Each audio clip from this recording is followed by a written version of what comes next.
Wait. How do you pronounce that? Dude, I don't know.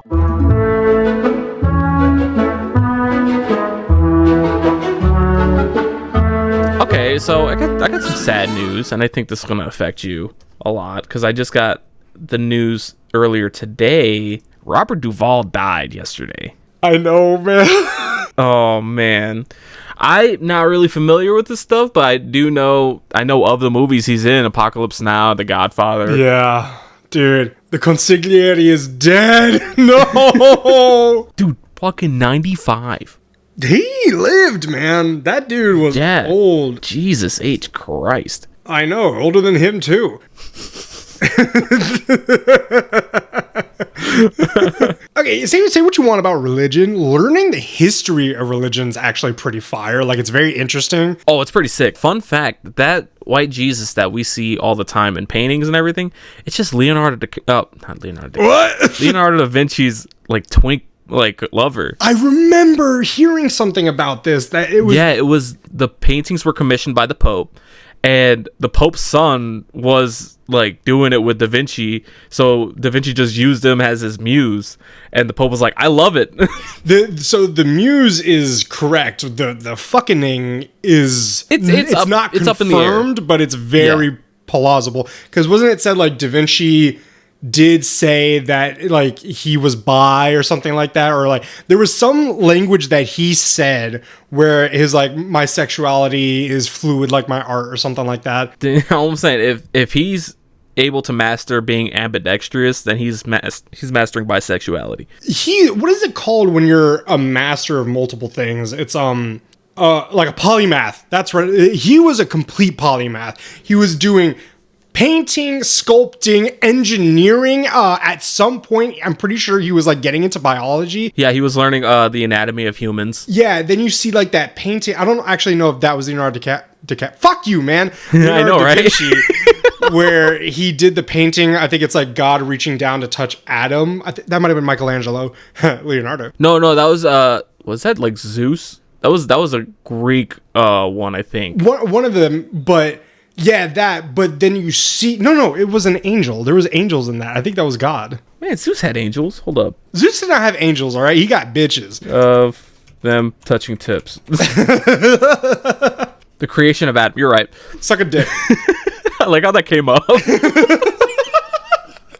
So, apparently, they're like, oh shit, looking back on it, where God is sitting in, that looks really close to what a brain looks like. Oh no, you're right. Yeah, because one of the feet, one of like the legs of the angels, it's the stem, mirrors like the brain stem. That's crazy. Anywho, we are here to talk about Dungeon Crawler Carl Part 6. Another big tidbit of information is today. Day of recording, February 16th, is the 30th anniversary of Muppet Treasure Island. Oh, okay. You know what? Speaking of the Muppets, I found this new show on Netflix, and I forgot what it's called. I think it's like the Heart, like Crystal Heart something, but it's an entire show using puppetry, and it's like a fantasy-themed show, and it's really dramatic. We'll have to watch that then, or you'll have to show me an episode of that. But I think this is on Netflix, or it is every now and then. We should watch the Happy Time Murders, which is basically X-rated Muppets, and it's produced by the Jim Henson Company. I heard about this too. I think I saw a post about it somewhere. It's a crazy movie. We should watch that. Oh, man. Okay, so before we get started, let's talk about our usual suspects. What movies have you watched this week? Not a damn one. No, did I? No, I was just watching that new puppet show. Yeah, you're more watching shows and stuff like that. You know how it be. Yeah. I know you've watched a few movies this week. Yeah, I watched 2. I haven't watched a ton, but I watched 2, because last time I told you that I watched Pitch Perfect. I do need to watch the second one at some point soon. I watched Sister Act. Sister Act? Wow. Wait, you've never heard of Sister Act? It sounds familiar, but I'm not really. It's a movie, I want to say it's from the 80s. No, it's from 1992.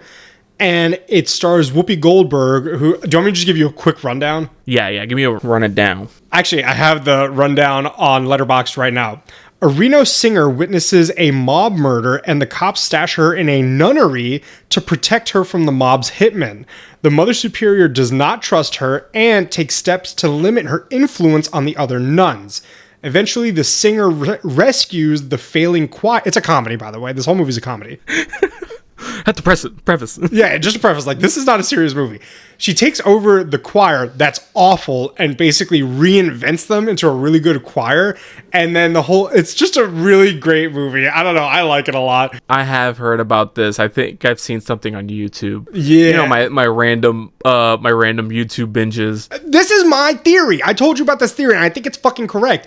That production companies or distribution companies are making bot accounts for movies to then produce shorts that are making people watch the movies. Movies and shows, because I see a lot of shows. The other movie I watched was on Valentine's Day at the Alamo. At the Alamo.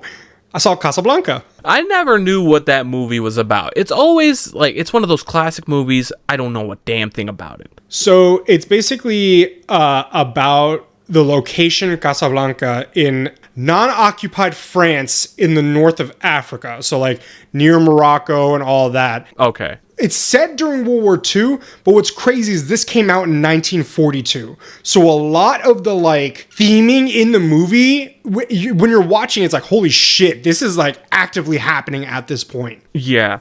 It's a good movie. It is like, when you think of a classic movie, that's probably in the top 5. Yeah, right next to like Citizen Kane. Don't even know what that movie's about either. Like, I hear Kane and I think of like The Wrestler. It's such a fucking boring movie. I'm going to be honest with you. The fact that I understand why it is considered the greatest movie of all time. It was extremely revolutionary for its time with the way that it did things. But if you go back and you look at it, you're just like, okay, once again, there's a difference between a good movie and an entertaining movie. It's not that entertaining. But Casablanca has like quotes up the ass that you have had to hear from before. Here's looking at you, kid, and all the gin joints and all the like places in the world. That's a Fall Out Boy song. Here's looking at you, kid. No, of all the gin joints. Oh, okay, cool. And then and I think this is gonna be the beginning of A Beautiful Friendship, like that one. Mm-hmm. So like, yeah, full of quotes. All right. Now song of the week. I know my song of the week. It's actually the song of the last 2 days because it's been stuck in my mind.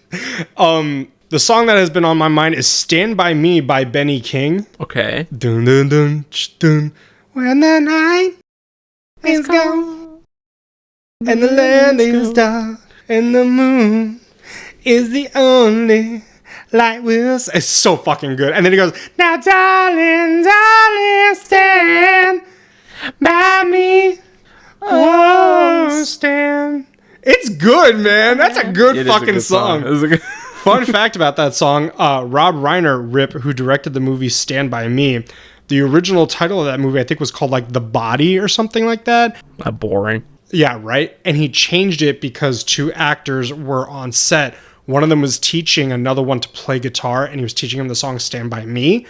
And Rob Reiner was like, "Oh, I haven't heard that song in forever." And he changed the movie's title to Stand By Me. It's a great movie, too. I just watched that a few months ago. Did you really? I've never seen it. You never seen it? It's a good movie. I watched it. I was just staying home, and it was like one of those movies where I was like, you know what? Yeah, I've seen it like twice. This is very shocking to me for some reason. The main reason I watched it the first time was because of the Family Guy episode where they did a rip on all the Stephen King movies. So I watched it the first time. I was like, man, this is a good movie. And a few months ago, I was like, let me watch it again. But okay, so what are your songs this week? Can I take a guess? Is one of them Avenged Sevenfold? Shut up. No, yeah, one of them's an Avenged Sevenfold song. Okay. It's Brompton Cocktail again. Again? Yep, I love that song. The other one is With You by Duran Jones and the Indications. Man.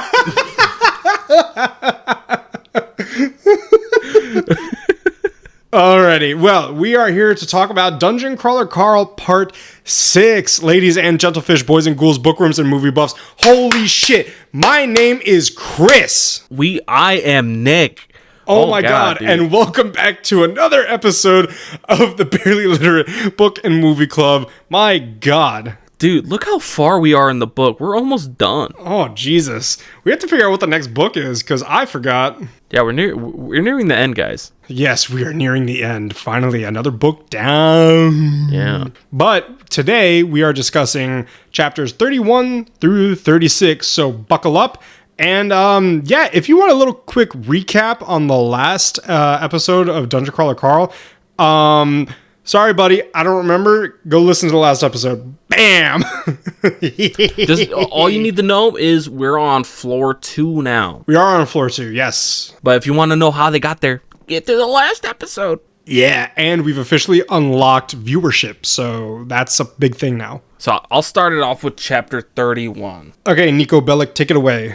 Brandon and the other Meadowlark crawlers descended to the second floor and were still escorting the elderly residents to the safe room when the next episode of Dungeon Crawler World, Earth, began.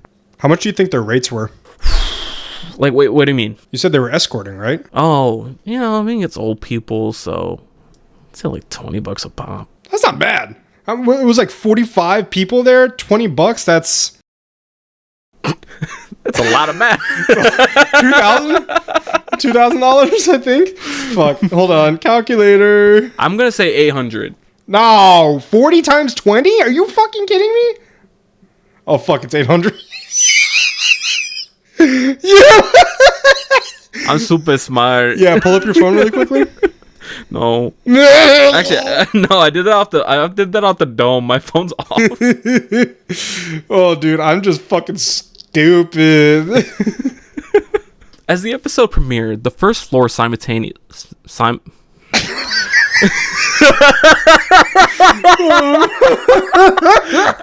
the episode premiered, the first floor simultaneously collapsed.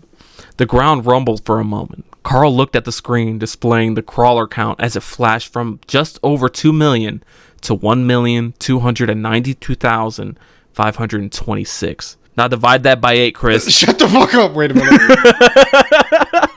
More people had made it to the second floor than expected, but still, 700,000 people had perished. In total, the first floor had claimed more than 10 million lives. Above the crawler count, the floor timer flashed. 6 days and counting. Something doesn't seem right about that. No. Coming to stand beside Carl, Brandon questioned the time remaining. He mentioned that his guildmaster, Mistress Tiatha? I think we said like Tiatha. Mistress Tiatha, I like that much, had told him that they would have 10 days on the second floor. Carl replied that Mordecai had told him the same, but he reassured Brandon that at least they knew where the stairs were this time. That's very true. That was a big problem in that last one. Yeah, I think to them the stairs are like a mile away at most. It's like a city block, I would say. A mile is not a city block. No, but I'm thinking like how they explain how the layout is of the. Oh yeah, I think so. All we know is it's really close. This is a grid system. Yeah, it's a grid system, but the stairwell is very, very close to them, and they can make it. All roads lead to Rome. Why? When the armies would march across the land to like conquer more land, another one of their jobs was to also build roads. So all roads led back to Rome. That would suck. Imagine marching all the way to another country and you had to build a road at the same time. Here's the thing. On the person point of view, it sucks to have that be your job. But in like the actual, like say we're Civ, right? You and I are the leaders in Civ. We're like, damn, that's actually kind of smart. It is. It's like when I'm playing Valheim and I'm like trying to use the cart, but the cart is very bumpy on regular terrain. Yeah. So I had to bring a hoe to like flatten out the trail I'm using so that the cart just runs smoothly. Yeah, man, it's like in video games. You know what? If you're going away to do something, make the road along the way and you'll find your way back. That's not going to be the first time I mention Valheim today, by the way, guys. This is... Is this another hyperfixation week? Yeah. Yeah, it's my Minecraft, like I said. I have a fucking...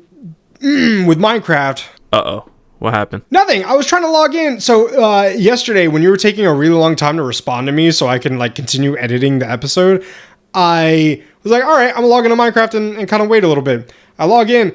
None of my shit is working. Like, I have a singular Minecraft account, but the problem is that I have like 2 other Microsoft accounts. Okay. Those 2 other Microsoft accounts don't actually own Minecraft. So now I'm trying to fucking log in, and I'm like, I don't know my login. One of them is with an AOL that I haven't used since like middle school. So I'm just like, holy shit. Been there before when I'm trying to log into.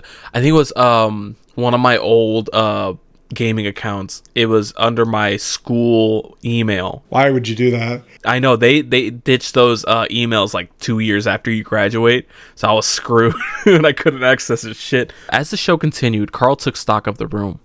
Only 6 residents had left the Waffle House to descend. Honestly, I wouldn't have left Waffle. If there's a Waffle House in the dungeon, I'm staying there. Are you kidding me? But you're gonna die. Who cares? It's Waffle House. That's There's true. also a Taco Bell down there too. Remember that one? If I'm gonna die fat, bored, and happy. You know what? I would rather than the Waffle House to die in that one weird fast food restaurant. Oh, the like Eastern European Culvers Yeah. with what's his name, Tally? Yeah, with Tally, dude. I want to die with him. He's not gonna die. He's just gonna be transported.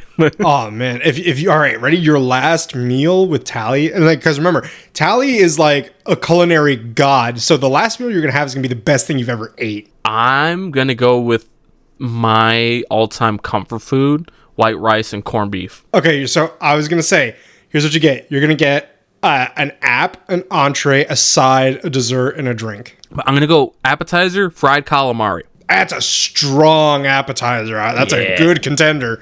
I might hop on your. Ooh, no, I can't with you actually on that one. My entree is gonna be the corned beef and white rice. Okay. I'm gonna go with the side. I'm gonna go seasoned fries to dip into the corned beef. Should I say you get 2 sides? So like you get a veggie and you get like a whatever. It doesn't matter. I'm about to die. Yeah, it doesn't matter. So you get to choose You know what? For a veggie, I'm gonna go with just 2 whole bell peppers. raw. Yeah. Oh, okay. Respect. You know how I eat them. And then the French fries to the seasoned ones to dip into the corned beef. The dessert, I'm gonna go with tres leches for this one.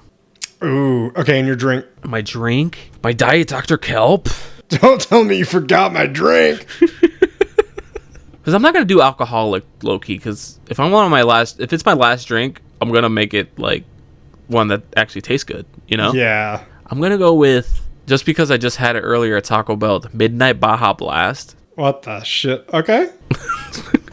All right, your last meal: appetizer, entree, 2 sides, dessert, and drink. Okay. So the appetizer.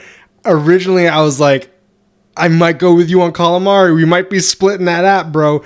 But then I forgot. Love me a French onion soup. Ooh, that's a good point. I was gonna say bloomin' onion. Fuck that. No, I'm not eating a blooming onion for my last meal. Jesus Christ. That's like eating fucking cardboard with onion powder on it. Here's the thing. I want to go with steak as my last meal.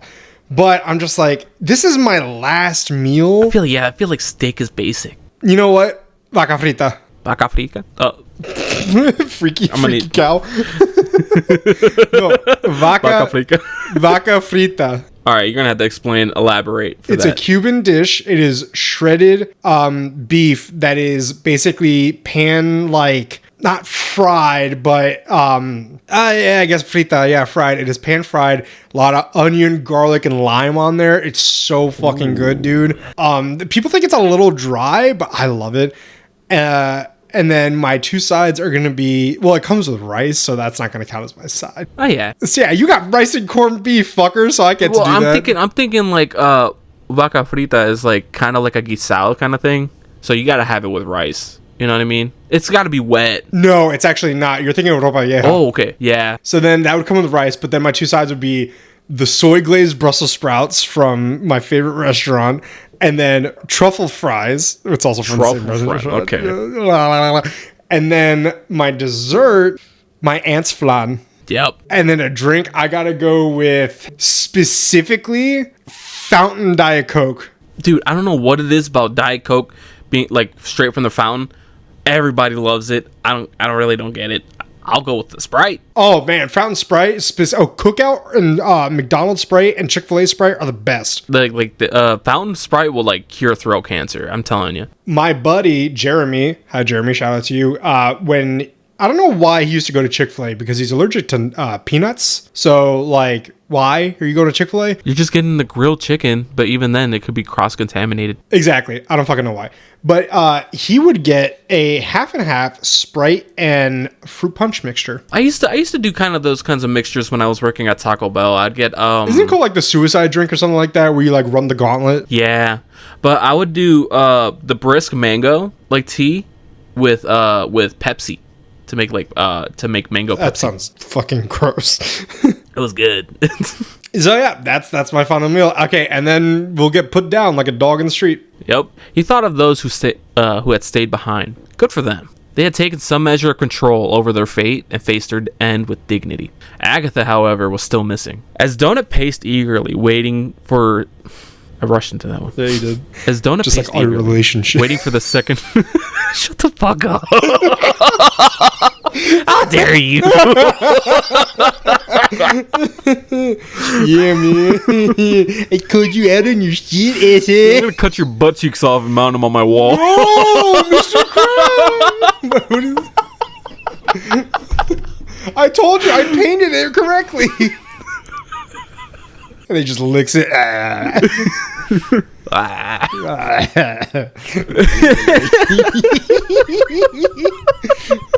Damn, that really got you. It was so under the radar, but I just caught it in time. I was like, you bastard. As Donut paced eagerly, waiting for the second part of the program to see if they would be featured, Brandon asked Carl for a favor. Carl already knew what it was, though. Brandon wanted to send all the residents into the stairs early. When Carl asked if the able-bodied crawlers were going to stay and work on their levels, Brandon explained that they were going to all go down together, unwilling to risk being separated. Carl understood and promised that he and Donut would scout ahead for them. I'm going to need you to stop being a bitch because I'm trying to read and I'm kind of going off right doing here. Anything. And dick. What do I do? I do not. While Carl asked Brandon about the contents of their boss boxes, Donut told them all to be quiet. Not you. The good part of the show was starting. The program showcased the group from Africa, Lucy Omar, and the woman in the Valkyrie helmet, all defeating monsters before descending the stairs. Then they appeared. The broadcast showed Carl, Donut, and the others fighting the ball of swine. The angle shifted quickly, showing highlights of the fight and the moments afterward. At the end, their mugshots appeared on screen, except for Agatha's. Conspiracy! Chris pointed out that Agatha had been edited out of the scenes. As I did during our recording. I fucking was like, there's shit going Which on. surprised Carl. No one could figure out why, though Carl suspected that she must have died, leading the producers to remove her from the highlights. That doesn't seem right to me. No, though. because they showed, it was like a group of 40 Middle Eastern men fighting that one boss, and they showed all of them dying and the boss dying, and then Agatha's it was not like there. draw. Yeah. Yeah, they completely removed Agatha from the picture. This is what I was thinking. She was the one that started the fire that caused all of Meadowlark to evacuate the building. She knew something. I think here is our theory from the last time, that while I planted the seed, we have both cultivated and co-parented the situation. We think there's a possibility that Agatha was one of the seeded people. Holy shit.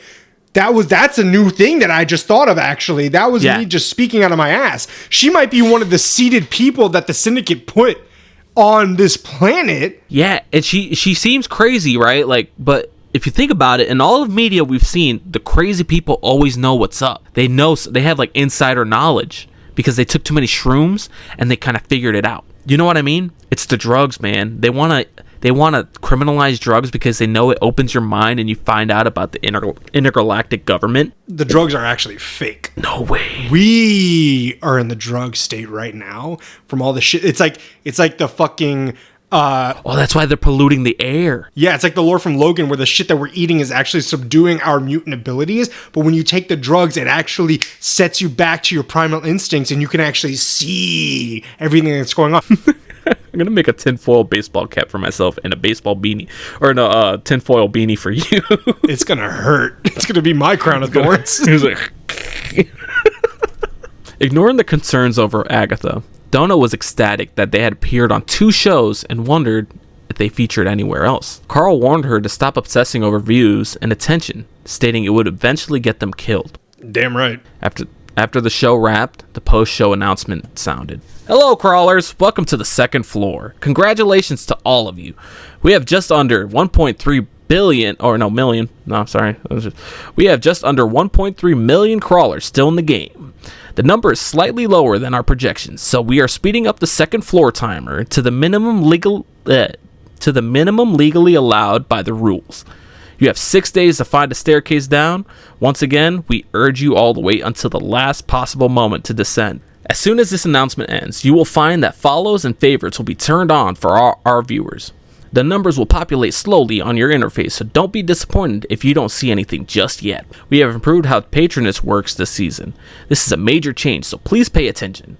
All crawlers are limited to 3 patrons, and all 3 spots will be up for auction for 1 day immediately upon the induction of the 4th, 5th, and 6th floors, respectively. Your benefactors may choose to transfer their patronage to other parties at their own discretion, starting on the 7th floor. I don't know what any of that mumbo jumbo means. At some point, it's a little impossible to keep cutting out the All patronage spots will become available at the starting bid of 1 credit, meaning this season virtually all living crawlers will have patrons. But be warned, any bids the patron pays above the standard patronage fee will be reflected in loot box discounts for that patron.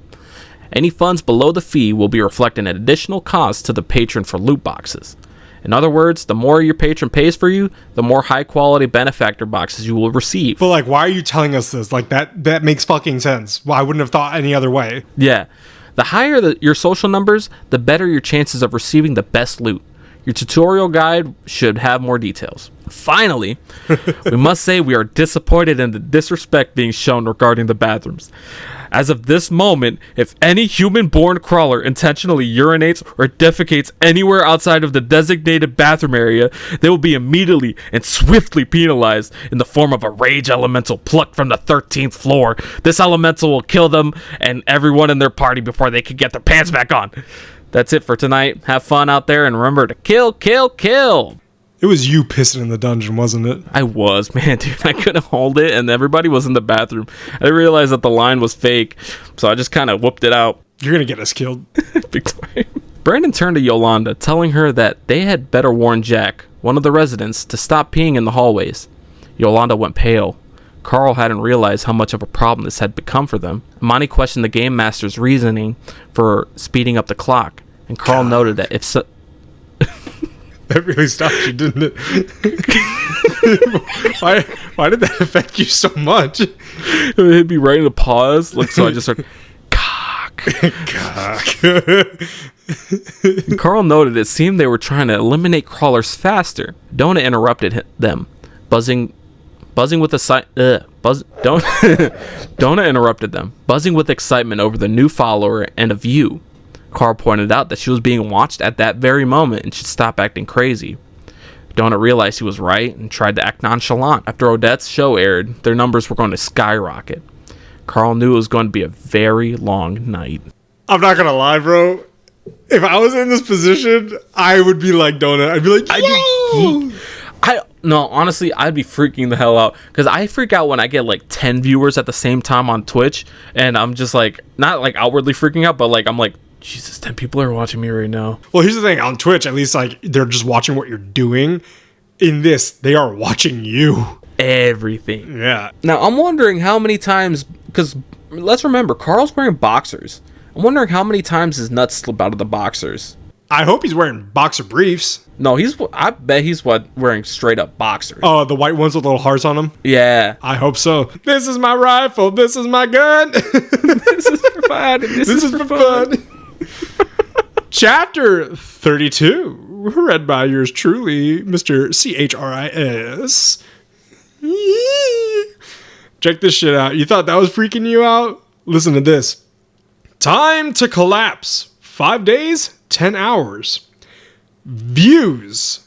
69, nice, billion. No, all right. When I first read that, I read the 69, and I was like, nice. And I saw the billion, I was like, what the fuck? Yeah. That is Earth times like 9, I think, almost.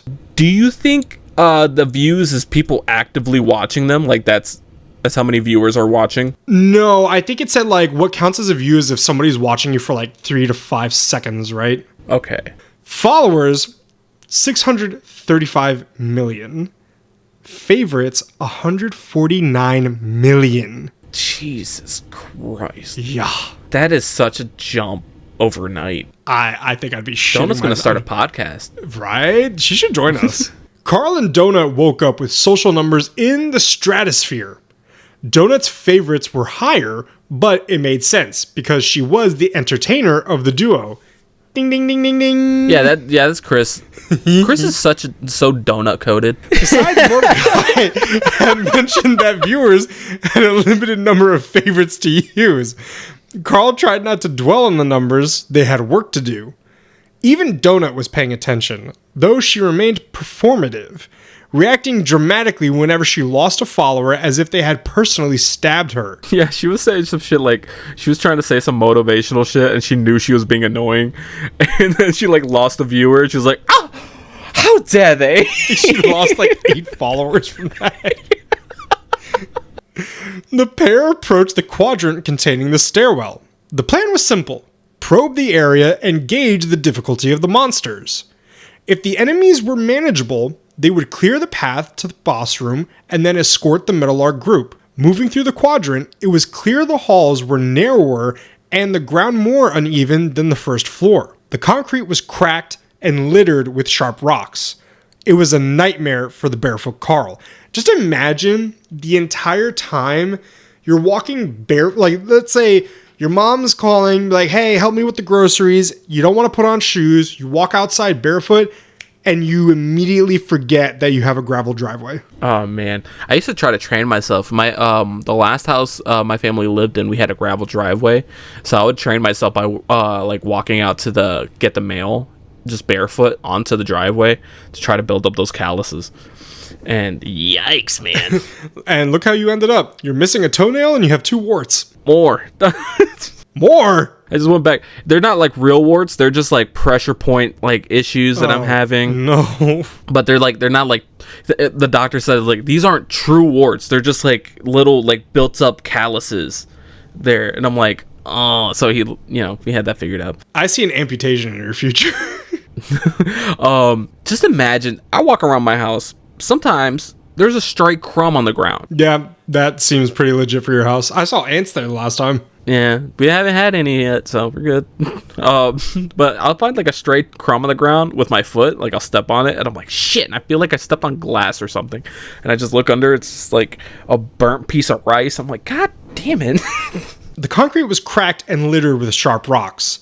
This was a nightmare for the barefoot Carl. However, fortunately, he used his new foot care kit. Yeah. It's like me when I stop at Walgreens. I'm like, I got me some new nail clippers, got me a new nail file. I'm ready to go. He hadn't known how to use it initially, and when he asked Donut, she had simply laughed at him. Imani had been the one to show him the ropes. Carl found that the buffs activated about 15 minutes after the use of maintenance, though he didn't need to use every tool.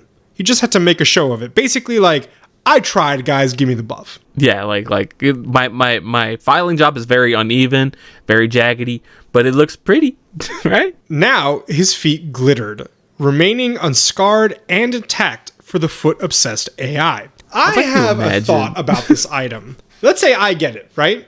Yeah. I use it, and I'm like, hey, Nick, here you go. Would you get the buff if it's my item?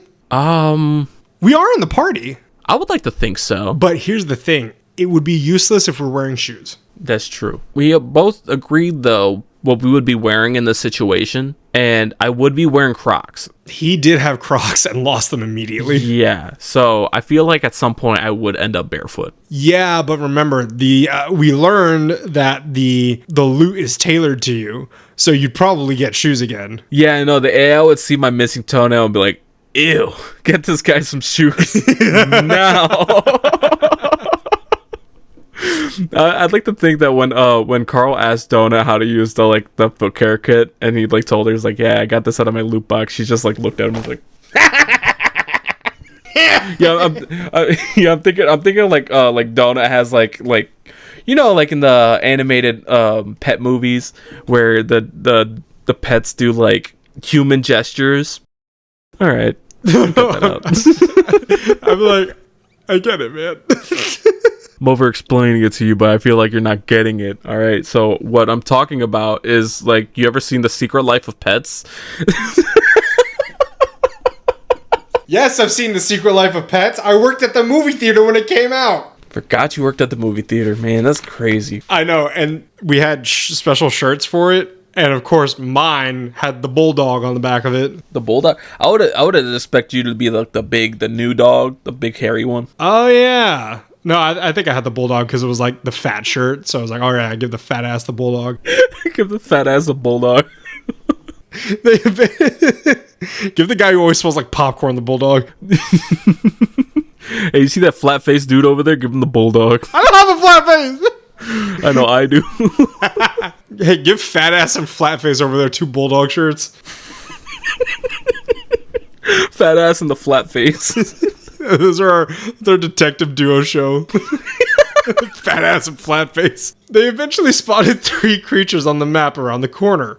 Carl peeked and saw them sitting in a circle playing dice. They were small, troll-like humanoids with oversized heads, hooked noses, and ruddy cheeks. They wore tattered green overalls and buckled pilgrim shoes that were much too small for Carl to wear. They all appeared ill, coughing and sneezing with runny noses. Each had a slingshot in their lap.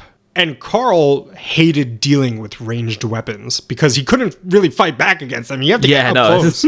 Then, the info box appeared. Unvaccinated Cluricon, Rev Up Consultant, Level 3. I'm glad you pronounced it the same way I did, because it took me a second to realize how I was supposed to say it. Yeah, when I first read it, and then I read the description, I was like, okay, now I understand. Unvaccinated Cluricon, Rev Up Consultant, Level 3. If you hear banjo music, run! Cluricons are distant hillbilly relatives of the leprechauns. And while the leprechauns are said to guard vast piles of gold, the only thing Cluricons might hoard are Polaroids of their own sisters sitting on the can and unquestionable business schemes. God damn. This particular sect is of the fucking goddamn. This particular sect is of the unvaccinated variety.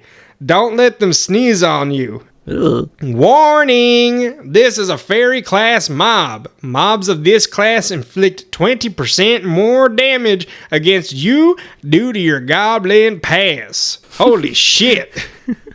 Look, if you hear banjo music, run. And then you're just walking through the woods.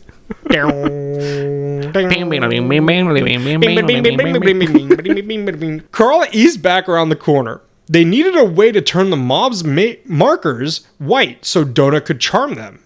But since they lacked wings, her butterfly charm was useless. Carl suggested capturing one to talk to, but decided against it with this group. They were toxic, and the risk of infection was way too high. He told Donut to use her magic missiles. In 3 rapid shots, Donut took them out with precise headshots. Pa, pa, pa. And she gets the little cod marker.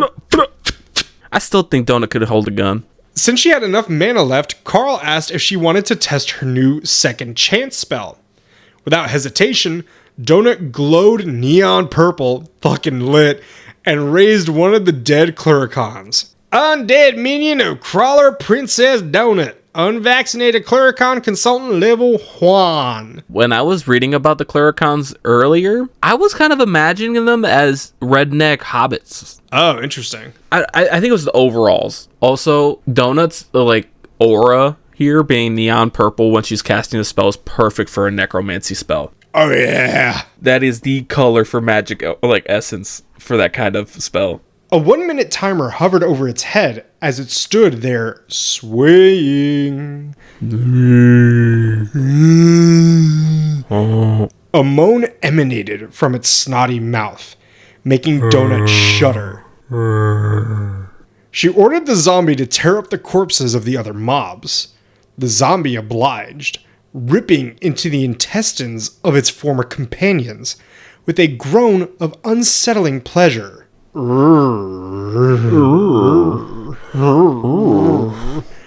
Carl felt sick. The zombie eventually fell dead again, leaving the job unfinished. Carl eyed the remaining corpses, wondering how to dispose of them without triggering their toxicity. Donut, being a quadruped with her own unique menus, was able to loot the bodies from a distance.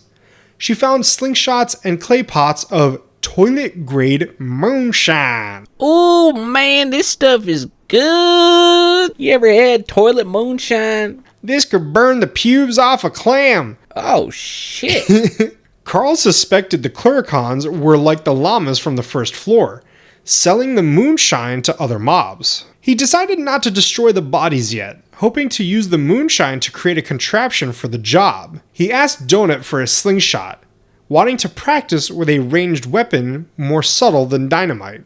It's time to try to ease your way away from the old domestic terrorism kind of shtick, Carl. Because blowing shit up is fun, but when you do it solely, like that's your main move, gets kind of old. Gets boring, man. Dungeon Bomber Carl needs something new. Dungeon Bomber Carl.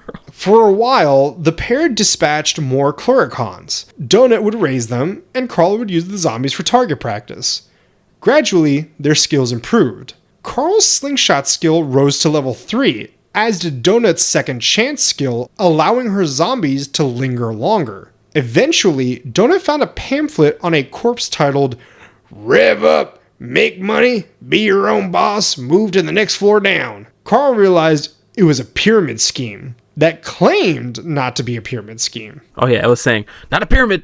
Not a pyramid. Don't worry, people. This is a multi-level marketing tool that goes from a bigger perspective to a smaller perspective. More of a point. Yeah, it's more of a pentagon. Donut wondered if they could become consultants, but Carl explained it was a joke for the show, mocking multi-level marketing. When Donut countered that the pamphlet said it wasn't a scheme, Carl told her to keep moving. The mobs were hostile anyway. This is like trying to teach your parents something about the internet, where they're like, but it says that... No, shut up. Just listen to me. Donut's like, yeah, I guess it wouldn't work anyways. We could just sell it ourselves. We don't have to deal about paying upstream or anything. What about this Nigerian prince that emailed me? It says that if I pay him $50,000, I'll get $100,000 in return. Okay, well, first off, you don't have $50,000, so... If somebody asks you what bank you have, and they send you a digital check that you have to scan, it's a scam. As they finished their circle of the quadrant's outer ring, Carl was forced to kill a Cluricon with a punch. Donut had missed her shot, and Carl's gauntlet had not activated fast enough. He hit it with his bare fist, and then smashed it with the gauntlet. A green, oily residue covered his hand. Warning, you've been infected with the taint.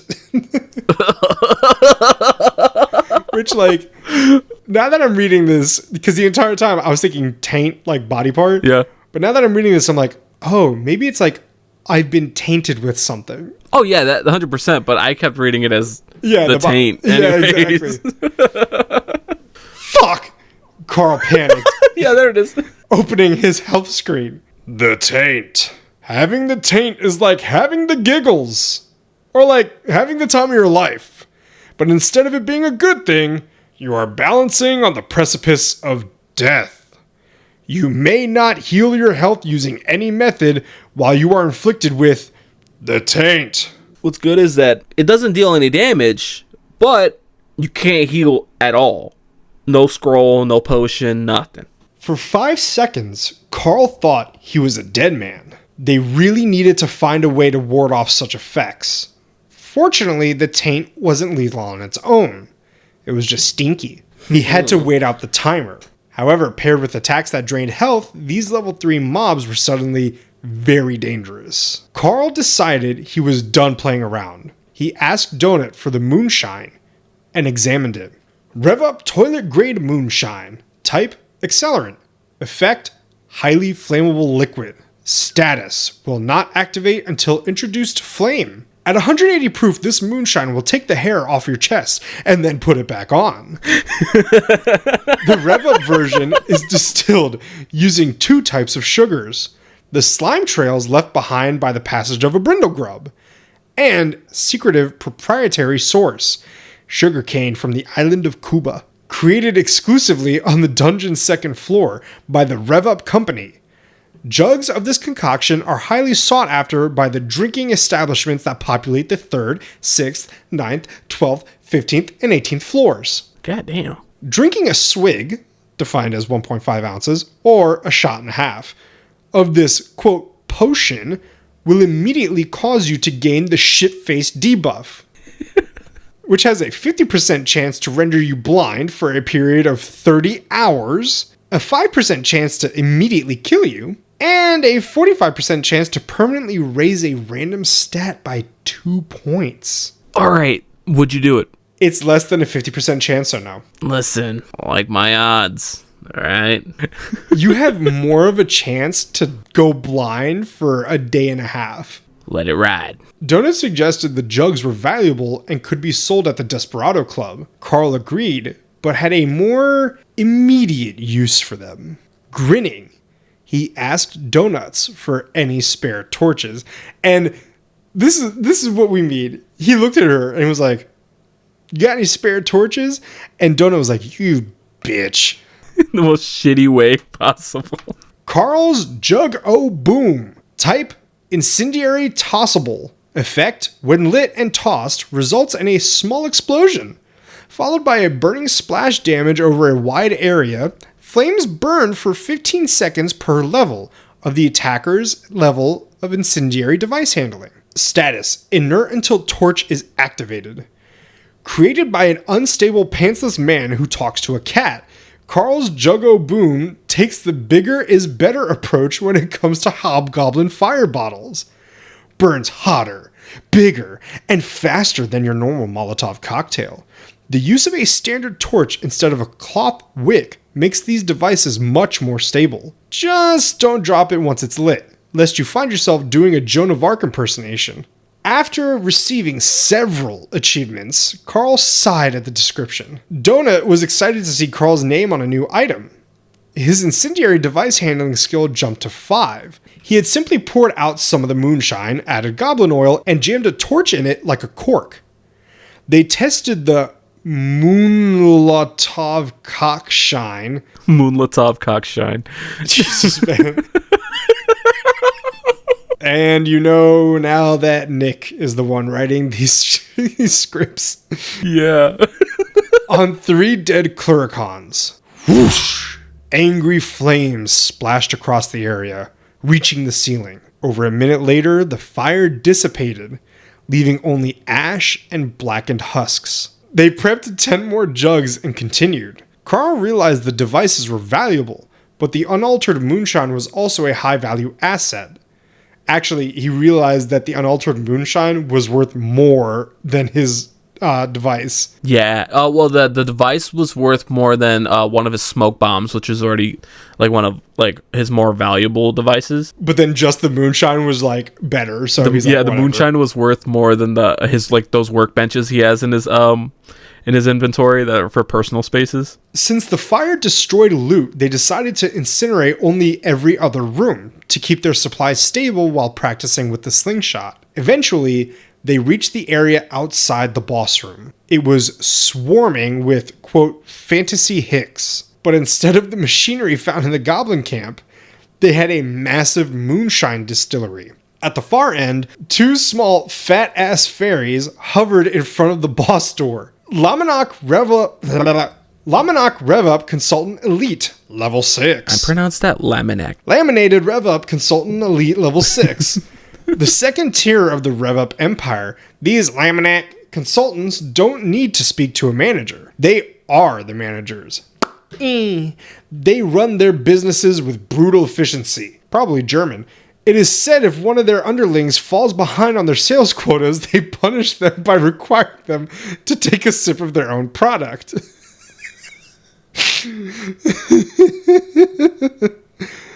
Those that survive are repurposed as workers for the filling room, or worse, as still engineers, working directly under the Krakerin herself. These mobs do not have any special abilities other than immunity to most health-seeping attacks. Having survived years of drinking their own product, it is said that their essence is especially valuable, prized as a shield against disease. Hint, hint, wink, wink. They needed to clear the room, but to keep the moonshine. They couldn't just blow everything up. Carl suspected that the Laminac fairies dropped something valuable. He asked Donut if she could blink to their location. Donut confirmed, and Carl nodded, good. So here's the plan. I gotta say, with all this like rev up, I kept thinking about the drummer like that passed away for Avenged Sevenfold, because his stage name was the Rev, and I'm just thinking like, damn, forever, man. Forever. I hope his name is Trevor. For Trevor ever? No, it's Jimmy. Also, that Forever, I didn't come up with it. That's literally on the cover of the Nightmare album. Oh. Now, off to chapter 33, read by your favorite brown boy of the duo. It's like caramel light. It's like coffee with a lot of creamer in it. Close enough. Okay, you're the creamer. Shit. Are you hitting on me? The plan was simple, yet nerve-wracking for Carl. Donna would use her puddle jumper spell to teleport directly to the two fairies and charm them into surrendering their moonshine. Serenity now. Carl would stay behind to avoid agitating them with his Goblin Pass tattoo. The risk lay in the spell's limitations. It cost 20 mana and had a 5-hour cooldown. If things went south, Donut would have to rely on her speed to escape, while Carl covered her with a smoke bomb. Plan A failed, they would transition to Plan B, Pied Piper. Peeking around the corner, Carl warned Donut to be careful and to run at the first sign of trouble. Donut nodded and teleported. She began speaking to the fairies, alerting the 40 nearby Cluricons. The Laminac fairies ordered their underlings to stand down, identifying Donut as a client rather than an enemy. The Hicks obeyed, but kept a wary eye on the cat. Donut, in the chat, Carl, the dots aren't returning white, only the two fairies. Carl, okay, we planned for this. Don't wait. Go to Plan B. Donut, it's called Plan Pied Piper, not Plan B. Carl, God damn it, Donut, just be careful. Carl remained skeptical of how the charm mechanic worked, despite Donut's charisma score of 43. Regardless, they had their contingency. Donut began leading the fairies toward Carl, maintaining her distance from the Cluricons. She spun a tale about Dingo slaughtering Cluricons in the adjacent room. The fairies protested, confused as to why the kobolds would attack when they usually coexist peacefully. Donut insisted they see for themselves and convinced them to bring the Cluricon workers along. As they moved, Carl retreated from his corner and positioned himself in the target room. I can't remember if they actually gave a physical description of what these Laminacs look like. Or aren't they like really tiny women with Karen haircuts and like juicy sweatpants and fucking big gulps? You're close. It was they looked like soccer mom Karens, and they were like pudgy. And one of them was wearing like a leaf, like a dress that looked like it was made out of leaves. Okay. The other one was wearing a pantsuit that looked like it was made out of leaves. Carl let Donut know in the chat that he was in place, and Donut replied that she was on her way. Arriving at the room, Donut made a spectacle of the corpses, gathering the mobs to witness what the dingoes had done. One fairy noted that a body showed signs of a necromancy spell, but Donut urged the managers into the hallway, telling them to leave the workers behind to process the horror. A moment later, Donut entered the hallway where Carl stood ready with 2 of his boom jugs. He's in one of those trench coats, and he's like flashing them. He's like, ah. The fairies, startled at the sight of him, Donut introduced Carl, claiming he had something to show them. Eyeing the jugs, the fairies asked what he had done to their product. Carl grinned and told them to watch as he ignited the torches and pitched the jugs into the room full of the Hicks. As one fairy began charging an attack, Donut lunged and snatched it out of the air, clamping the fairy's head in her teeth, and she gave a sharp shake, snapping its neck. The second fairy zipped to the ceiling before Carl could grab it. The creature screamed that it wasn't fair. They were supposed to reach the 3rd floor. It blasted Carl in the chest, sending him sliding into the inferno. His health dropped to critical levels near the flames, but he downed a health potion and scrambled back into the hallway. It's kind of like when I was walking my dog one time, my old dog, like way back. Yeah. And we were walking on some sidewalk and she saw a chipmunk and she wanted to play with it, like actually play with it. And so she was like, like that. And she lunged for it, grabbed it, and then went and like whipped her head around and basically snapped its neck and dropped it, and the thing wasn't moving anymore, and she like looked really sad. She's like, you don't want to play anymore? You killed it, buddy. I have a picture of when she brought me a severed squirrel tail. Okay. I don't know where she got it from, but it appeared on my doorstep. Send me that when you get the chance if you have the picture still. I think I might. The fairy tried to target Donut, but the cat was too quick. She kept dodging its blasts. With the exits blocked, Carl began firing his slingshot. After 11 shots, he clipped the fairy's wings. Damn, he must have been drunk as fuck. It dropped low enough for Donut to pounce, and ending the creature with a crunch. She like nabbed it from the air and then landed on it. Both Carl and Donut leveled up to 11, and Carl's aiming skill rose to 4. The fairies dropped 25 gold pieces each and several brochures. Though their essence was gone, their bodies remained as loot. Laminac, Rev Up, Consultant, Elite Corpse. Alchemy material. Damn. Donut joked that she had done so well on her first solo mission, and that she could probably crawl the dungeon alone. Carl, however, felt like an asshole. It wasn't as gut-wrenching as the goblin babies, but using Donut's charm to lead mobs to their slaughter felt distasteful. He reminded himself that the monsters were just a means to get stronger, and the real enemies were Barant and the Syndicate. You're not gonna break me, Carl whispered. Oh wait, no, he whispered this. You're not gonna break me. He said the thing. They entered the large room and began looting 80 empty jugs, 60 full ones, and various workbenches. They initially decided against fighting the boss, fearing the infectious debuffs. Carl's curiosity was piqued by the stationary bikes and the box of glass blender attachments. These were bike-powered blenders for Rev Up smoothies. Inside another box, he found a recipe. Rev Up Immunity Smoothie Recipe. It was a classic game setup. Find the recipe and the tools to gain immunity to the taint before the boss fight. Carl grabbed the bike and the blenders. However, upon reading the ingredients, he was too disgusted to continue. Before he could turn back, the doors of the boss chamber burst open. Oh god. 15-foot-long tentacles covered in screaming mouths erupted into the room. The exit door slammed shut with the magic bars. What the hell? Carl cried, backing against the wall. This isn't a boss chamber. A new achievement notification appeared. New achievement. Wait, bosses can leave their rooms? Welcome to the 2nd floor, bitches. Reward. This shit plays great in the recap episode. If you scream loud enough, maybe you'll make the show. And that is chapter 33. Chapter 34. Krakarin Clone. Level 10 Neighborhood Boss.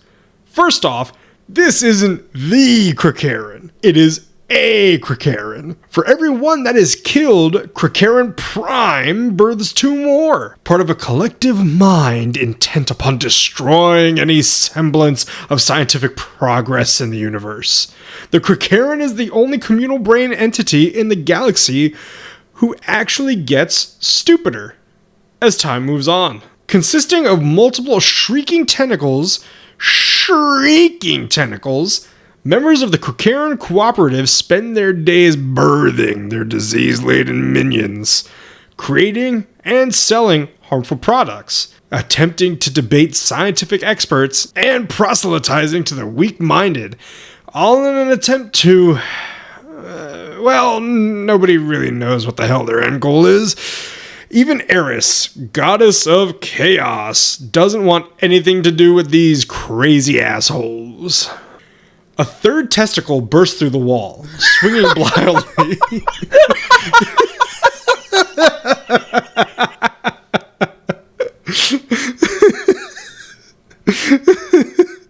A third tentacle burst through the wall, swinging blindly.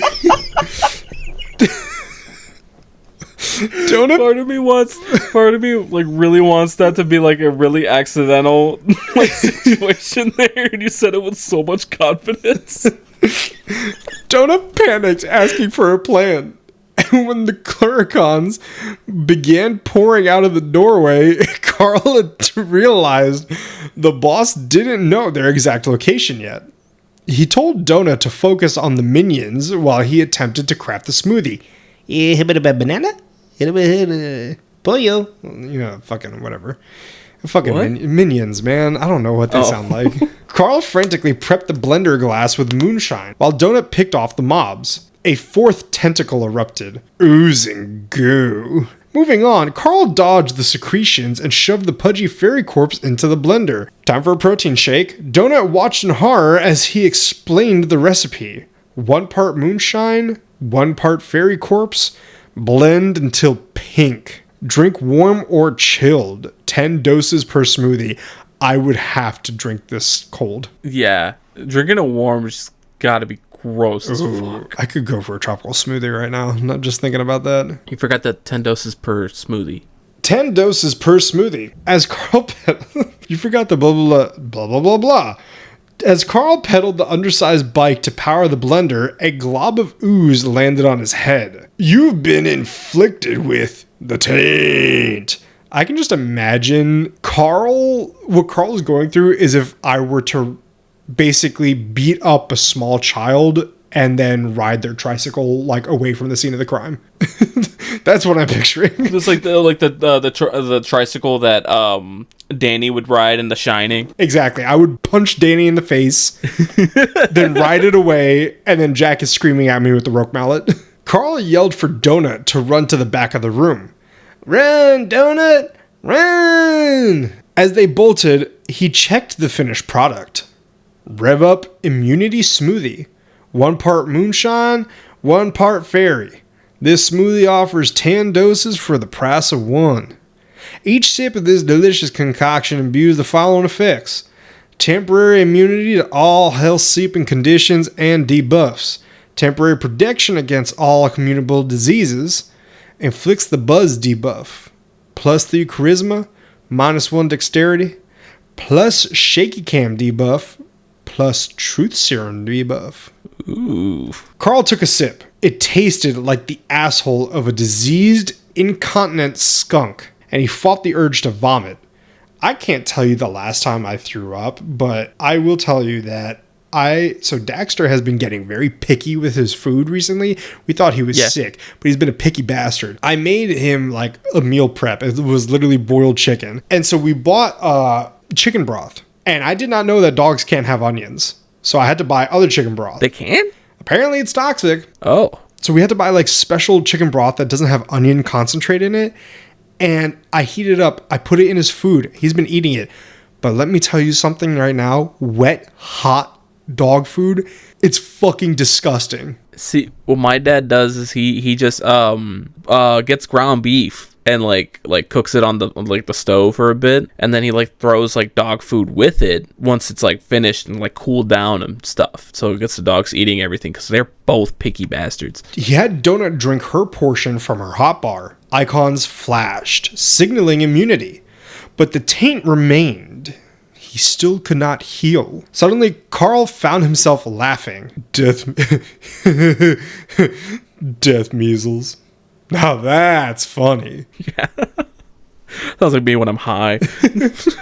A rock caught him on the head, courtesy of a Clurican slingshot. The damage was amplified by his tattoo. Woozy from the buzzed debuff, Carl used a fragment of a speed bump as a shield. He asked Donut for her mana count. 12. Die, motherfucker, die! I love when Donut goes like off the wall there a little bit. It's just like, die, motherfucker, die. Donut was clearly drunk. A tentacle slammed into their shield, throwing them against the back wall. Carl's health was firmly in the red. The tentacle snatched a Cluricon and dragged it into the boss chamber to be devoured. Another tentacle sprayed a green mist. You've been infected with the vigorous measles. Infection negated due to immunity. This boss fight sounds like a fucking nightmare. Oh, this sounds like an actual clusterfuck. Yeah. Carl told Donut to stop using magic missiles. If we die, I want you to know that I love you, Carl. No, not like that. Donut said, I don't love you as much as I love Miss Beatrice or Ferdinand, but I love you. Carl told her to focus, ignoring the sting of being ranked behind a mysterious Ferdinand and a woman who had planned to replace her. Yeah. B was gonna trade Donut in for a younger kitty. That's some fucked revolution shit right there. Yup. Oh, theory alert. What if they run into B and Donut is super excited to see her and Carl's like, I just want you to know that B was going to get rid of you at one point. He's gonna mention that at some point. Oh, yeah. He's got to keep his one true love. Stop trying to get Carl to fuck this cat. No, the cat's going to fuck Carl. Okay. He ordered Donut to raise a dead mob. Carl charged forward, dodging tentacles and punching the Cluricons. He pulled out a boom jug and a stable stick of dynamite. He shoved the dynamite into the zombie's overalls, then had the zombie hold the jug above his head. Kind of like when the bomb guys in Clash of Clans are like running. Yeah, like, that's what I was thinking too. It's like, He commanded the undead minion to run into the boss chamber. As the zombie charged, Carl and Donut retreated behind the speed bump shield and Carl's alchemy table. He warned Donut that the explosion, fueled by distillery materials, might be big enough to kill him. Donut cried out, pleading with him not to leave her, but Carl couldn't respond. Then the explosion came. No, but this is tense because you're legitimately like, oh, Carl's gonna die. His health is so like it's in the red already. He too close to this explosion. Fireball plus stick of dynamite. And he's like, hey, Donut, you're gonna be fine. Just go find Brandon after this, And then he like protected her in his own body. God, he was full on like Wolverine, shielding her from the nuclear blast, and he wasn't really doing her any solids when he was like, listen, you're gonna survive this. Just go, like, get the loot, go find Brandon in the Metal Art group. They'll take care of you. And she's like, what the fuck are you talking about? Please don't leave me. He's like, no. Now on to chapter 35. Yeah. Oh. No. Yeah. Carl wasn't dead. He was blind, deaf, in a fuck ton of pain, and he couldn't feel his legs. But he was alive. His health was low. It was the lowest it had ever been, and he could feel burns searing his entire body. He felt Donut on his chest, pawing at him desperately. He managed to choke out that he couldn't hear anything. Donut in the chat, you have to stand up. The room is on fire. We killed the boss. The door is open, but the fire is getting closer. Hurry. I hate that she still uses the fucking caps, man. Yeah, all caps. I mean, here it's warranted. Yeah, true. He couldn't get up. His legs were broken. Checking his health UI, he saw the entire pie chart blinking red, save for his feet. His health sat at 6% and was ticking downward from internal bleeding. He also had third-degree burns across his face. A moment later, he felt his body moving. Donut was dragging him by his cloak toward the exit. Donut loves Carl. Donut in the chat again. Carl, you need to work on your cardio. You're much heavier than you look. Before passing out, Carl instructed Donut to heal him with the scroll in exactly 10 seconds. When Carl awakened, he felt his body knitting itself back together from the inside out. Donut had used the scroll as soon as she could. Just like... You know what I mean? Yeah. Carl used another to accelerate the process. He commended Donut for saving his life once again. That's what I do. She replied. I still can't do the voice. You're getting a little better. Donut in the chat again. I don't want to say this out loud, but our reviews went way up. Isn't this great? Carl groaned and stood up. He suspected the pedicure kit had saved his life. Had he not used it, the table acting as a shield would have likely severed his legs at the ankles. Because his feet were unbreakable, the table had simply bounced off, though the impact still smashed and broke his legs. Without that buff, he would have bled out. God damn, dude. He got so lucky. That joke loot that he got, that he hated so much, was like, at the end of the day, whew.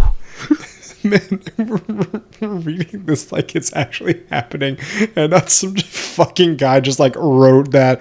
Oh yeah, Carl lived. No, this all actually happened. All right, This is happening, right? We are the Borat. Like we are two hosts of a talk show talking about Carl. Yeah, this is alternate reality where this actually all happened at 2020. The fire eventually died out, leaving behind charred remains.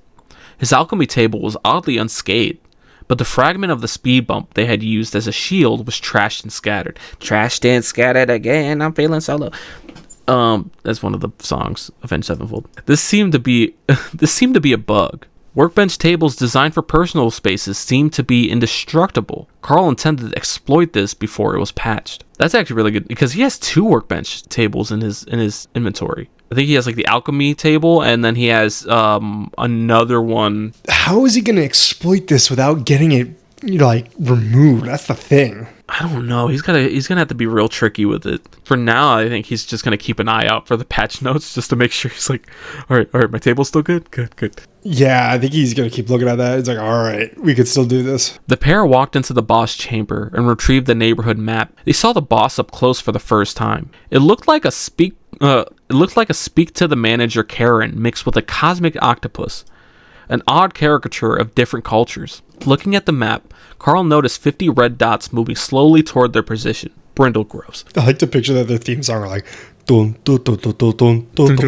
dun dun dun dun, or hi ho, it's all. They're moving like they're moving like really slow. Because I'm picturing them like inchworms. They're just doing. There's like 50 of them, like all. It's it's the fucking theme song from Fantasia. Dun dun dun dun dun dun dun dun dun dun dun.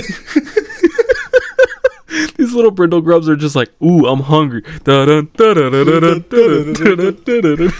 vibing, dude. They had sensed the battle and were coming to scavenge the remains. Carl charted a path to the nearest tutorial guild, and he needed to talk to Mordecai. Now at the tutorial guild, that bitch really said that? Mordecai asked, outraged after Carl told him about Odette's offer. Mordecai insisted he would rather spend another 2,000 years in the dungeon than seek out his old guildmaster. He was no longer a rat hooligan, but a larger, hairier creature called a bugaboo. It took Carl a moment to realize it was still him. Mordecai. Bugaboo. You know that creepy, unkempt guy who lives on the corner? He doesn't seem to have a job, has a van, hangs out at the park with a pair of binoculars. What are you looking at me for? Nothing. Yeah, you get the idea. Solitary monstrosities that never settle in a single place. Bugaboos may be found anywhere in the dungeon's lower levels, often lying in wait for crawlers to pass by so they can jump out and do things to them. Oh no. They'll tell you they just want to cuddle. That's probably a lie. Oh my god. Jesus If they Christ. offer you a drink, don't do it. Carl commented on the monster form the game masters had chosen for him. Mordecai explained that while bugaboos are rare on the first 2 floors, the 3rd floor will be filled with them. He warned Carl not to wander past alleys at night. It's just like, this is really a thing. This is really a thing. He's like, hey, don't go past the alleys at night. They're gonna get you. As for Odette, Mordecai explained her nature. She was the most self-centered person that they would ever meet, and would only be useful to them as long as they remained useful to her. Still, he encouraged them to go on her show regardless. I feel like that's Nick in this friendship. He's just like, I'm just going to keep being friends with Chris until it's no longer an advantage for me. Why do you think of me so poorly, man? It hurts my feelings. I don't know, bro. I've seen the way that you brush your teeth. I think you still use bubblegum toothbrush. I do. It tastes good. Why would I want my breath to smell like mint? I've smelled your body wash before. You've made me smell your body wash before. It is just concentrated mint piss. Okay, that's my body, not my mouth.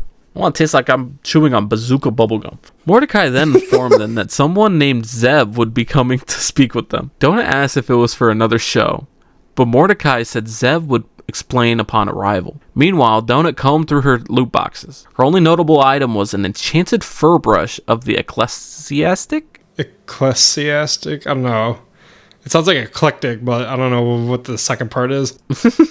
Similar to Carl's pedicure kit, if she was brushed for 10 minutes a night, she would receive a 2-point boost to her constitution for 30 hours. That's good, because her constitution's shit. Yeah, even then it would still only be 4, but it's still something. Carl began questioning Mordecai, but the guildmaster was being oddly conservative with his answers. Carl realized it was because of the viewers. Mordecai had to be careful with his answers. When asked about Damien, the name the fairy cried out before dying, Mordecai looked shocked. He was kind of pissed off. Yeah, because when that one fairy that Carl was like about to kill, she's like, no, we're supposed to go to the 3rd floor. We're supposed to go to Damien. And then it's like, who the fuck is Damien? And then Mordecai goes, what? He hissed at Carl, asking how he knew that name. Mordecai explained that Damien was a location manager, a bigwig who was Mordecai's manager's manager. Carl wasn't supposed to know he existed. Eventually, Mordecai told Carl to open his loot boxes before Zev arrived. Once an admin appeared, the cameras would turn off. They usually cut the feed when a Quateen were around. Carl was unnerved, but began reviewing his achievements. His explosive handling and related skills had jumped up to level 7, and he also received a strange achievement. New achievement, Dungeonpreneur. You have invented a stackable weapon, device, or potion. You will be memorialized for eternity with your name in the Dungeon Codex. Just don't let it get to your head, Elon. Fuck you. Reward: for every kill made with this device by other crawlers, you will receive a single gold coin. If you survive the dungeon, you will continue to receive a benefit even during future seasons at the current gold to credit exchange rate for the remainder of your natural life. Our lawyers made us put that last part in, but between you and me, we both know you're going to die, and we're going to keep using your hard work for our own benefit. I kind of hope that Carl does get like a royalties from this. Yeah. You just see like in the next floor, he gets like +1 gold coin added. Someone used your little bug, like your little bucket. What's it called? Juggo Boom. Carl figured no one would ever use his Juggo Boom, but the duo now had 1,000 gold pieces. Carl also received more dynamite, smoke bombs, and confusing fog scrolls, the latter of which he gave to Donut. Finally, he opened his boss box. He stared at the ceiling, said, "Really? Fucking really?" Mordecai laughed, but told him it was actually a great prize. It was a pair of white boxers covered in little red hearts. It was like this. It's like, do really fucking really again, and I'll do Mordecai. Really? Fucking really? Hey man, it's actually kind of good. You're gonna hate this, but it's pretty decent. Listen, now strip. I want to see you put it on.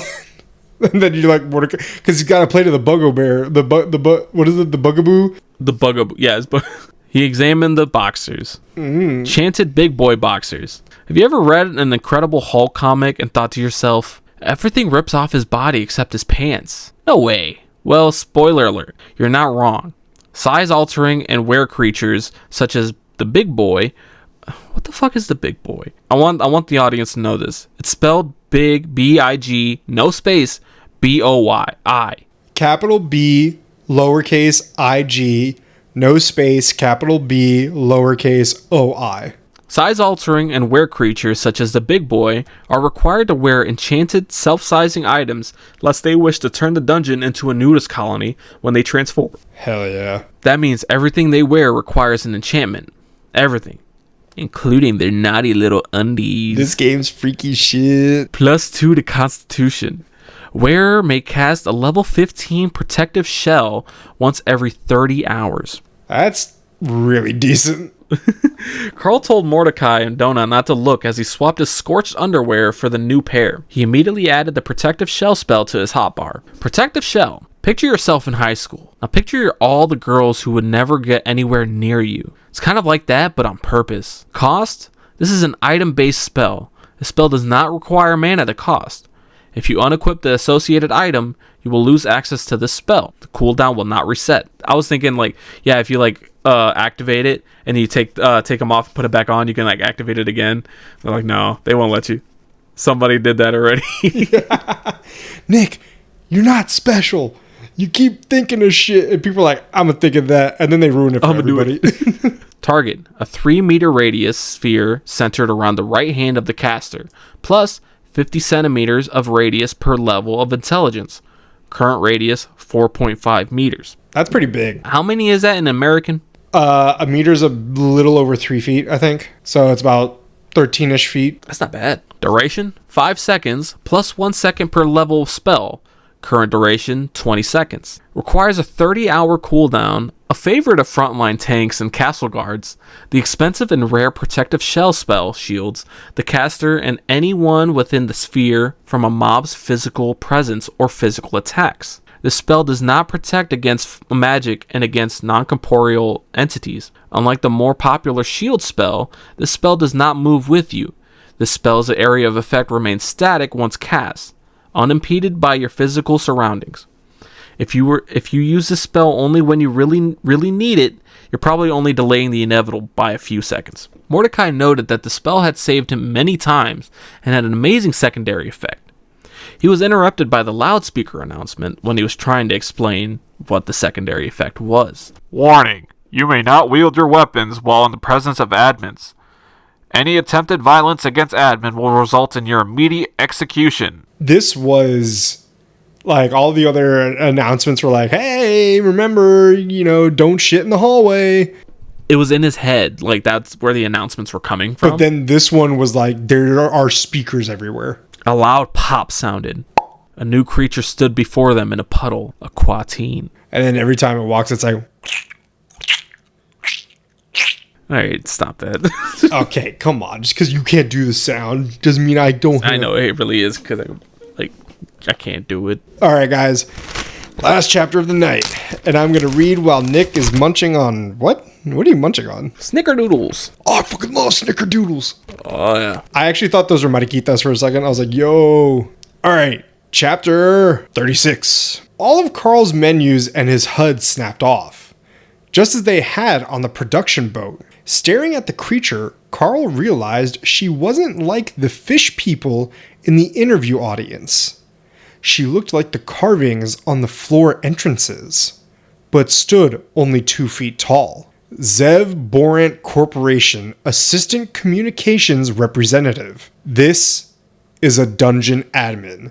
And then Carl noted that like this info box was the first he had seen without all the like bullshit fluff and like funny jokes. It just said dungeon admin.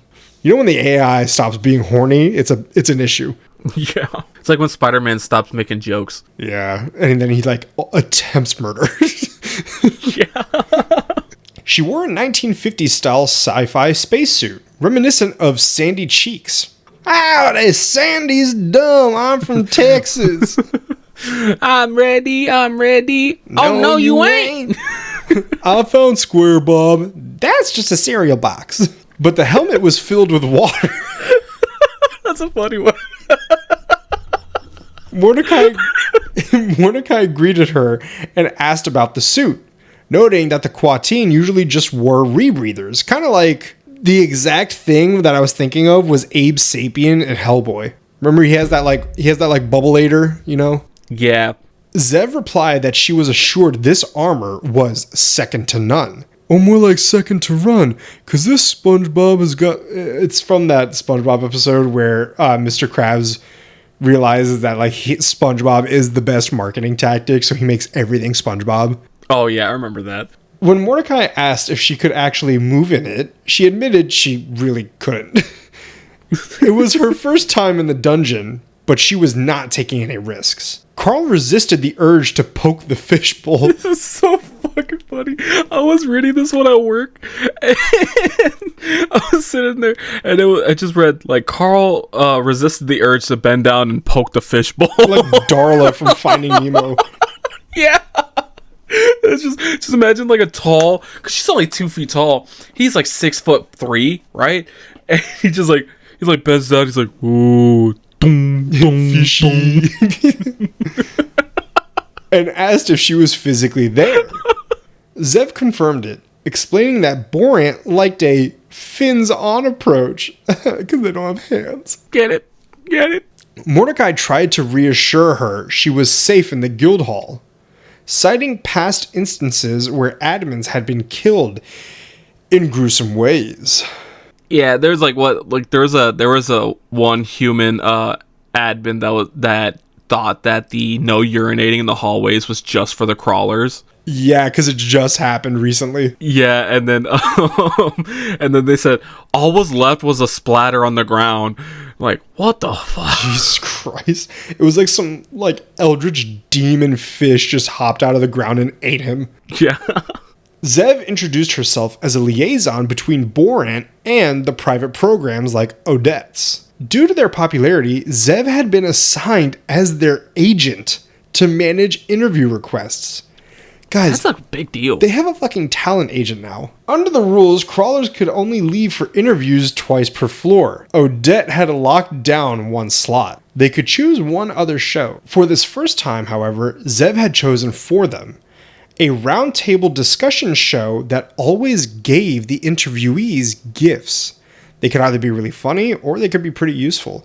And since Odette was really popular, she gets first pick of people, so that's why she's high on the list. And then they said that the gifts were normally jokes, but all the gifts were usually useful. She informed them it would happen at -6 + 1 full. It's like, what the fuck does that mean? Carl was literally like, I'm sorry, what the hell does that even mean? This confusing time format and the sight of the fish woman triggered a wave of uncontrollable rage in Carl. At first he was a little bit pissed off, but then when she said oh, it's happening in 30-ish hours, don't worry, you'll have time, we'll just pluck you out when you have time. And then Carl just blew up at her. He tried to tell himself that this Quatine was just a pawn in the whole scheme, but his anger was towards the Quatine, the real enemy, and it just all came to a head. He started screaming, he started blah, blah, blah. Zev clarified the time. It meant 40 hours from now. She added that they should try to line up another boss fight right before the floor closes, as it had worked well for ratings. Now, Carl just got back from a boss fight where he was inches away from death. Yeah. And she's just asking him this as if it's no big deal. Hey, just line up another boss fight before the stairs.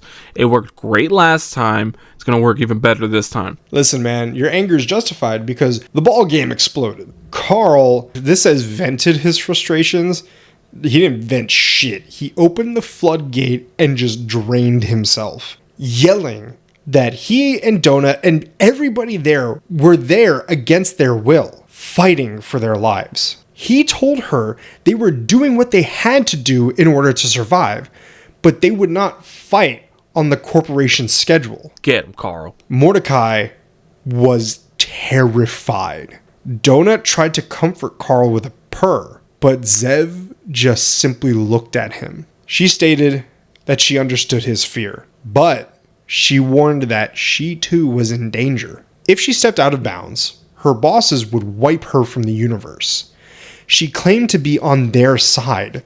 The longer they survived, the better she performed, and she urged them to listen to her because Zev knew the inner workings of the system. Fair point. This is true. Zev knows that this is all shitty. She understands that they're all in a bad situation, but she kind of reassures Carl, hey, this is kind of like a food chain. The sapient ones underneath you that are sentient, they're just as afraid of you coming around because they know that you're looking for them. Yeah. Same reason Carl's afraid of the managers, the admins, and then the admins are scared of the higher ups, and go on and goes. This is a common recurring theme where Carl doesn't think and he kind of blows up, says all this shit, and doesn't realize that the people he's dealing with are kind of in the same boat as him, that they're just trying to help him. They've been doing this. There is a reason they're doing this. Shut up and listen. This is the best. You're not getting out of this. This is the best that you can do right now. I'm curious about something. It never said how long the effects of the smoothie go for, what if the truth serum part of the smoothie is still like active, and that's why he blew up? Oh, interesting. Because I'm thinking, like, the time between the boss fight and when they're at Mordecai's isn't that long, and how these buffs usually go, it tends to be about 30 hours. Okay, good theory. Donut broke the silence by bringing up Gossip Girl. Zev pivoted immediately. This is so funny because she's like, this is just like this one episode in season 3 of Gossip Girl. You've seen Gossip Girl? Yeah.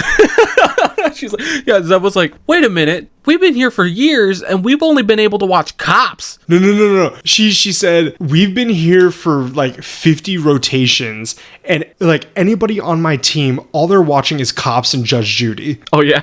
She was the only one watching like other shows. Yeah, she's like, I have no one to talk about this with. Zev pivoted, discussing Earth media with the cat. While they were distracted, Mordecai and Carl stepped back to speak privately. Mordecai warned Carl that even a low-level admin like Zev had the power to end him. This is very important too, because this is the first time Carl and Mordecai could talk with no cameras around. Like, they can speak freely for the first time ever. Because, like, while the admin was there, all the cameras were off, nobody is recording, there's no reason to record because the admin is there and she's distracted. Do you think Donut's charisma is working on her? I don't know Donut is doing this on purpose. Probably not. And after, like, dude, just fucking chill out. He's like, you do not realize that this specific one is chill. If this was anybody else, you would have disappeared without a trace. Yeah, they mentioned earlier that Mordecai looked scared seeing Zev show up, but once he saw that she didn't have a certain badge, he relaxed. And speaking of that badge, Mordecai then explained the current Quateen government, an ultra-nationalist party called the Bloom. And the way he explained this was like, what was it? Yeah, he's like, Axis Japan. Yeah, Axis Japan, add a splash of Nazis, and then multiply that by like 100. Yeah. It's like, that's not even 10%. Like, Jesus Christ. And you know what's bad when he says, add a splash of Nazism? It's like, it's Axis Japan, because Japan during World War II was terrible. And then, boom, Hitler. just a Hitler garnish. Just like sprinkle a little bit of his little toothbrush mustache on top of it, and then you're good. The Bloom had bankrupted the system and were now trying to squeeze as much money as possible from the show. Guys, this is why they're rapid firing this season. They're trying to get as much money as they could from the show as fast as possible, and dipping out like the Hakuto girl with the crypto scam. They're crypto dumping. Yeah. Oh, fuck. Carl screwed. Yeah. They were actively trying to kill crawlers with, quote, accidental bugs and unbalanced fights to speed up the process. This is why Carl's getting the shit kicked out of him. Yeah, also explains all the random bugs like the bathroom glitches. The conversation ended as Zev prepared to leave. She told Donut that they could continue chatting over text and then just out of the room. You did that so perfectly on command. It's crazy. I'm a man of very few talents. Carl's HUD reappeared. As he reached for the door, he noticed that his map had changed color to red. He opened the door, and a waist-high pile of brindle grubs tumbled into the room. Now, I have a theory about...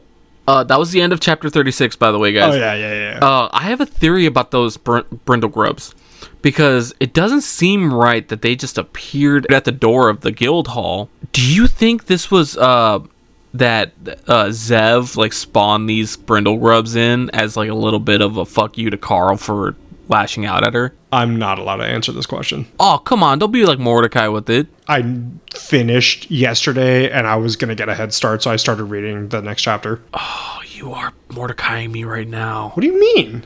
You bitch. You know too much and you can't let me know about the levels ahead. How dare you? The power went out last night for like 40 minutes. What do you expect? Oh, shit. How did we end in the last one? And, ladies and gentlemen, as we come to the end of our show, we're like, fuck, I don't even know what I'm talking about. I wanted to do the The We Are Family. Yeah. We are family. I got all my sisters with me. Alrighty, well, thank you once again, ladies and gentlefish, boys and ghouls, bookworms, and movie buffs, for listening to yet another episode of the Barely Literate Book and Movie Club. I have been your host, Chris, and with me this fine, lovely evening, what is your name? My name's Nick. And if you enjoyed the show, please remember to follow us and give us a rating of 5 brindle grubs. We really appreciate it. Remember, we release a new episode every Monday on Spotify. Also, feel free to follow our Instagram and TikTok. Anywhere that it's not the official podcast, like any kind of social media, you can probably find us at Barely Literate BMC. And you can always keep, that's where you can keep up with our latest released episodes and any kind of stupid memes we post. You know, check it out. We're pretty funny. And while you're at it, you can follow me and Nick on our other Instagrams and our Twitch. They're the same names. I am at Jericho, Jaricko, Jariccho, and Nick is at Gooberino16, Gooberino16. Remember, guys, we would love to hear your recommendations about books to read and movies to watch. So don't be shy. Hit us in the DMs on either our personal Instagrams or the Barely Literate one. Hit us with anything. We'll even read smut. We don't care. What's that one? What's the hockey one? All pucked up or something? The hockey one? Oh, no. That one's Heated Rivalry. Alrighty, everybody. We hope you have a fantastic doing whatever it is you're doing. And we will join you next time for another episode of Barely Literate. Barely Literate. Yeah. Fucking movie club. Love you guys. Bye. Be safe out there. Bye. Stay hard, stay wet, and stay out of trouble. Yeah. Deuces. Doses.